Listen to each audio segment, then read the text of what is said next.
सभी श्रोताओं का राम की कथा में हार्दिक स्वागत अभिनंदन। पिछले वीडियो में आपने देखा मारीच और सुबाहु का वध। आज नुस यज्ञ के लिए प्रस्थान, आपको इसकी कथा सुनाई जाएगी। बढ़ते हैं कथा की तरफ। ऋषि विश्वामित्र ने बताया, हे राम, जनक मिथिलापुरी के राजाओं की उपाधि हैं जो चिरकाल से चली आ रही है। दूसरे दिन राम और लक्ष्मण अपने नित्य कर्मों और संध्योवंदनादि से निवृत्त हुए और प्रणाम करने के उद्देश्य से गुरु विश्वामित्र के पास पहुँचे। वहाँ उपस्थित आश्रमवासी तपस्वियों से राम और लक्ष्मणों को ज्ञात हुआ कि मिथिला में राजा जनक ने धनुष यज्ञ का आयोजन किया है। उस धनुष यज्ञ में देश देशांतर के राजा लोग भाग लेने के लिए आ रहे हैं। रामचंद्र ने गुरु विश्वामित्र से पूछा, गुरुदेव, इस धनुष की क्या विशेषता है और इस यज्ञ का आयोजन का उद्देश्य क्या है? ऋषि विश्वामित्र ने बताया, हे राम, जनक मिथिलापुरी के राजाओं की उपाधि है जो चिरकाल से चली आ रही है। प्राचीन काल में किसी समय देवरात नामक पूर्व पुरुष ने बड़ी निष्ठा और श्रद्धा के साथ यज्ञ किया था, जिसमें उसने देवताओं को भी आमंत्रित किया था। देवताओं ने देवराज के इस यज्ञ से प्रसन्न होकर उसे पिनाक नाम का धनुष प्रदान किया था। ये धनुष अत्यंत सुंदर, भव्य और गरिमामय है और ये साथ ही साथ बहुत भारी और शक्तिशाली भी है। बड़े बड़े बलवान, पराक्रमी और रणकुशल योद्धा तथा सूरवीर इस पर प्रत्यंचा चढ़ाना तो दूर, इसे उठा भी नहीं सकते। अपनी एकमात्र रूपवती एवं लावण्यमयी कन्या सीता के स्वयंवर के लिए मिथिला नरेश ने प्रतिज्ञा की है कि जो भी पराक्रमी वीर राजकुमार या राजा इस धनुष पर प्रत्यंचा चढ़ा देगा, उसके साथ वे अपनी कन्या का विवाह कर देंगे। अनेक देशों के राजा एवं राजकुमार भारी संख्या में इस यज्ञ में भाग लेने के लिए मिथिलापुरी पहुंच रहे हैं। हम लोगों की भी इच्छा इस यज्ञ को देखने की है, अतः तुम भी हमारे साथ मिथिलापुरी चलो। उसे देखकर तुम लोगों को भी प्रसन्नता होगी।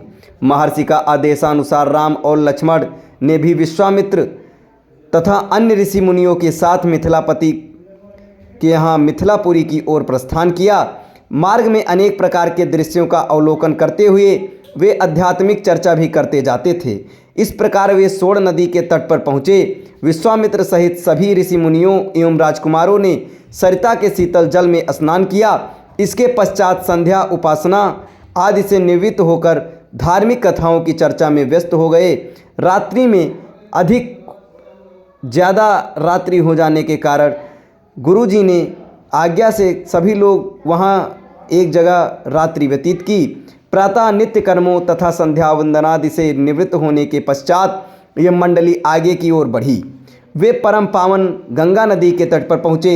उस समय मध्याह्न होने के कारण भगवान भास्कर आकाश के मध्य में पहुँच चुके थे और गंगा का दृश्य अत्यंत मनोरम दिखाई दे रहा था।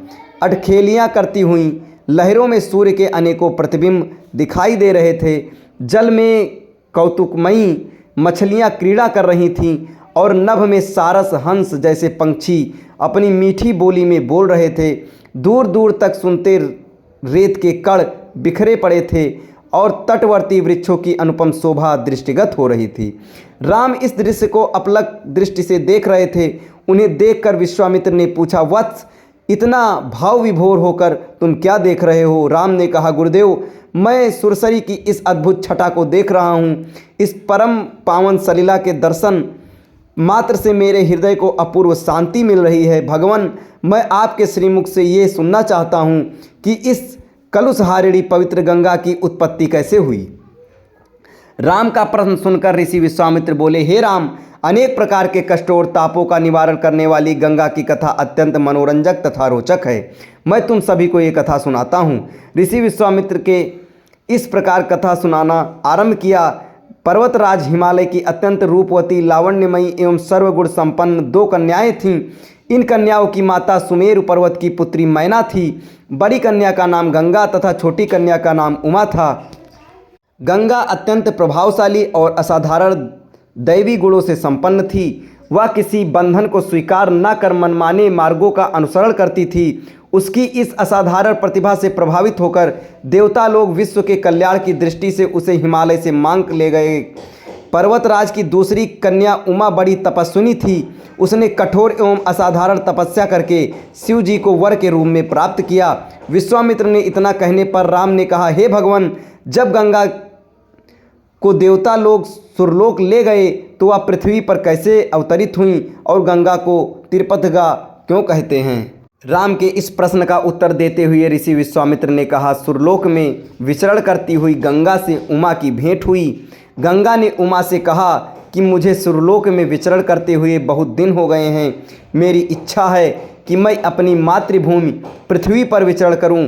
उमा ने गंगा आश्वासन दिया कि वे इसके लिए कोई प्रबंध करने का प्रयत्न करेंगी। अब इसके आगे की कथा आपको अगले वीडियो में बताई जाएगी। तब तक हमारे साथ बने रहें। धन्यवाद।